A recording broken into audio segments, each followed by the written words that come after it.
Welcome to Lola's Frugal Life Podcast. If you're on a mission to be more frugal with both your time and money, you're in the right place. In this podcast, we talk about topics that help enhance living a frugal lifestyle. The goal is to save time and money where we can so that we can use the rest on what matters most to us. We talk a lot about both time and money management so that we can waste as little as possible on both. We do this while also embracing a progress over perfection mindset. If that sounds good to you, then please stick around for the latest episode right after a few quick words from our sponsor. Hi everyone, welcome back to Lola's Frugal Life Podcast. Today we're going to be talking about the benefits of minimizing your wardrobe. So where I wanted to start with this is that this is not about having only 4 shirts in your drawer and 2 pairs of pants or whatever. It's not about having this very, very small wardrobe that only has a certain number of pieces. It's really about scaling back what you have and making sure that the things you do have are the things that you love. Do you ever notice that when you go into your dresser drawers or your closet to pick out what you want to wear, you tend to gravitate to certain items more often than others? And what about those items that you keep bypassing? The things that you think look nice, but maybe they're not comfortable, or the things that are comfortable but make you feel like you don't have it put together. How different would you feel when choosing what to wear if all the options that you had to choose from were things that you loved? You would no longer have guilt about those clothes that no longer fit, those clothes that you paid too much for but never wear because you really don't like them or you don't like the way that you feel in them. And it makes you feel bad because you see them and you feel guilty. So the goal that I'm talking about here with minimizing your wardrobe is not to have a certain number of clothing items, but to get to a point where the vast majority of the clothing that you have are only those types of things that you're constantly reaching for. Having clothes that you love to wear so that you're not picking and sorting through other items that you think you might wear one day, but you're still going to go for those pair of comfortable pants that you wear all the time. And you're not going to pick those pair that kind of feel a little bit uncomfortable when you wear them, but they look kind of nice. So you think, well, maybe one day I'll wear them for some purpose. No, we want to try to get to a point where we can have a variety of clothing that we really love and are comfortable in. And that's what I mean by minimizing your wardrobe. As we all know, when we have more things to choose from, decisions become more difficult to make. And having too many clothes to choose from adds to the difficulty of that decision making each day. And especially if those clothes are clothes that you don't really like, because then you're searching through and trying to find those clothes that you do love. And you're wasting time sorting through these other clothing items that you're never going to pick anyway because you really don't like them. So even if you don't have that many clothes, but you have many clothes that you don't love, it leads to the same level of decision making. Are you going to wear your favorite thing again, or pick something else because you feel guilty about not getting use out of the other clothes that you have? When you do this, you're not allowing yourself to just grab what you love. If you can allow yourself to always put on what you really love to wear, you eliminate the daily decision making of having to choose from a few of your favorites. So the idea is really to simplify this daily decision making. This can be done by having a wardrobe that is manageable to you and one that's made up of clothes that you really love to wear. So, of course, in order to have a minimal wardrobe made up of clothing that you really love, first you need to understand what it is that you really love about certain clothes. Try to really start to pay more attention to what it is that you always grab for. Take your time and really think about what you really love to wear and feel most comfortable in for whatever your daily activities are. If you work outside the home, there might be favorite work clothes and favorite home clothes. And I want to tell you that it is totally okay to wear the same style over and over again. No one is going to notice or care. And if they do, well, then that's their issue. But think about it. Do you really remember what your friends or coworkers were wearing the last time you saw them? Probably not. If you do you remember the last time they wore that item? Definitely not. So if there are certain types of pants you love, buy a couple pairs of them so that you can wear them frequently. It's okay to wear the same type of clothing very frequently, no one is going to notice. And if you feel comfortable in it, it makes your life so much easier because you could go get up in the morning and grab those pants. You don't have to think, well, I wore these 2 days ago. Should I wear something different? No, you don't have to. You can wear whatever clothes you want and whatever clothes you feel comfortable in. Some people call this a personal uniform. I do a personal uniform basically because I really have a couple of clothing items that I wear like over and over. I have multiples of them so that if I'm washing one, I always have one available because that's what I'm comfortable in. And when I get up in the morning, I don't want to spend time trying to figure out what to wear. I just grab it and put it on.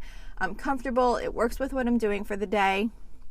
And I've figured out what I really love to wear because I've been really working hard on resolving this area of my life over the past couple years. So like over time, I've kind of really started to learn like what I like to wear on a daily basis.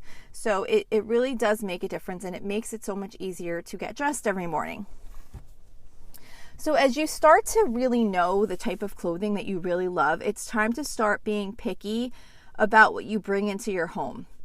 If you want to build a wardrobe full of clothes that you'll always reach for, you really need to be picky about buying new clothes. Being picky about the clothing that you purchase goes further than just finding a style that you like. Comfort is really important. If you purchase something that looks great but doesn't feel comfortable, you're not going to reach for that item frequently. It's also important to consider the amount of time that you're willing to put into caring for clothing items in order to be able to wear it. For example, some material that requires certain washing and drying, as well as maybe ironing for them to look nice, I am not going to buy because I don't iron. I mean, if I absolutely have to, like if we're going to an event or something that I have to iron a shirt for, okay, I'll do that. But generally, as part of my regular daily habits, routines, whatever, I do not iron clothes.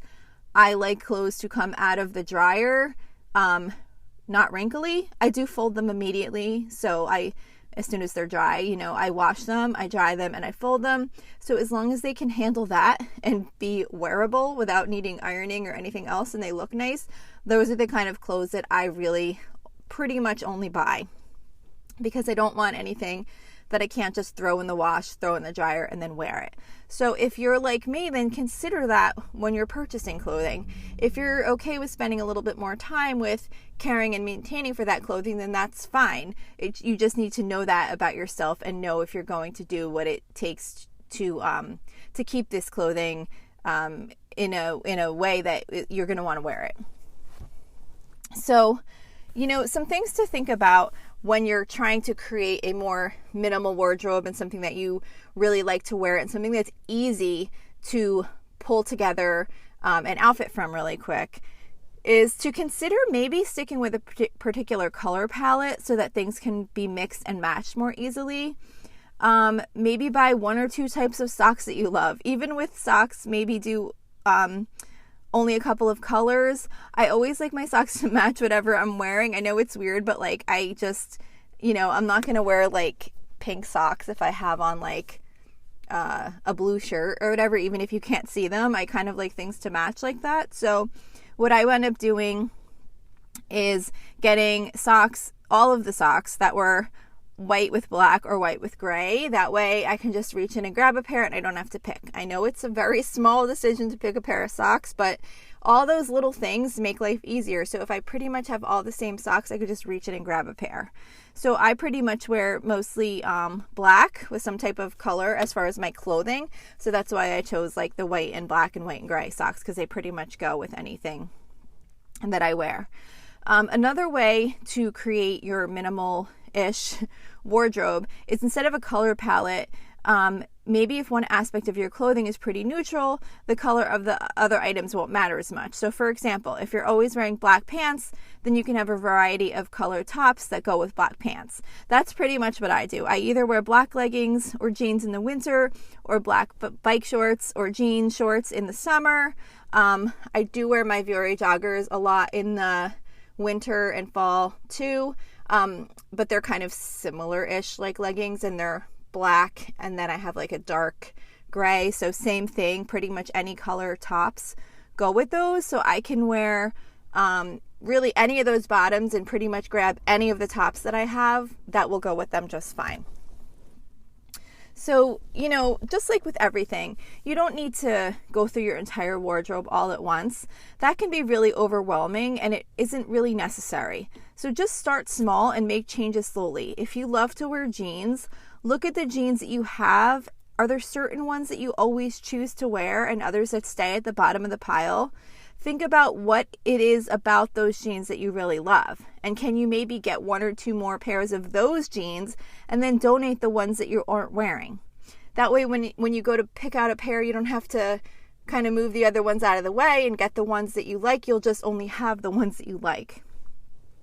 And when you come across an item of clothing that you keep pushing aside, consider putting it in a donate bag. Think about, why do you keep pushing it aside? Why are you not wearing that? Now, of course, sometimes there's clothes that are a little bit dressier. You're only going to wear them for certain events or things like that. But if we're just talking about regular everyday clothing and you just keep pushing it aside to get to something else, think about if you really want that item and if you're ever really going to wear it. I also love to really fill a bag of clothes to donate at the end of each season. Because I find that certain pieces of clothing sat in my drawer untouched the whole season. And if that's the case, there's a pretty good chance it's not something I really love and something that I'm going to wear. Because if I didn't wear this whole season, what's the chances I'm going to wear it next season? So that's all. Like I said, it's really just about starting small and really starting to recognize the clothing that you really love and being very picky about what you choose and what you bring into your home and getting rid of everything else that you don't enjoy wearing, that you don't feel good in wearing, and that you're not comfortable in. So I hope this was helpful to you. I really think that minimizing our wardrobes can really make a really big difference, because you're in your clothes all day and you want to be in clothes that you love and you're comfortable in, and you don't want to spend time in the morning or at night if you're picking out your clothes for the next day, sorting through things that you know you're not going to wear, that are just taking up space and that make you feel bad maybe because you have all this stuff that you're not using. So that's it for today. Thank you so much for listening, and I will see you back here next week. So thank you for checking in for this podcast episode. And don't forget, you can always email me with any questions or suggestions at lolasfrugallife@gmail.com. You can follow me on Instagram and Facebook at lolasfrugallife. And you can find a blog post for most of my episodes and definitely all of my meal plan episodes at lolasfrugallife.com. You can also join our private listeners group at facebook.com/groups/lolasfrugallife. And if you enjoy the show, please make sure to subscribe on Apple Podcasts, Spotify, YouTube, or wherever you listen from. And I would love it if you would screenshot the show and tag me on Instagram so I could see you're listening. Also, if you can please take a couple of seconds to rate and review the podcast. Those ratings and reviews are what help the show come up better in search results so that other people can find this podcast. So that will really help me in growing my audience. So that's it for today. Thank you so much for listening, and I hope you have an awesome day.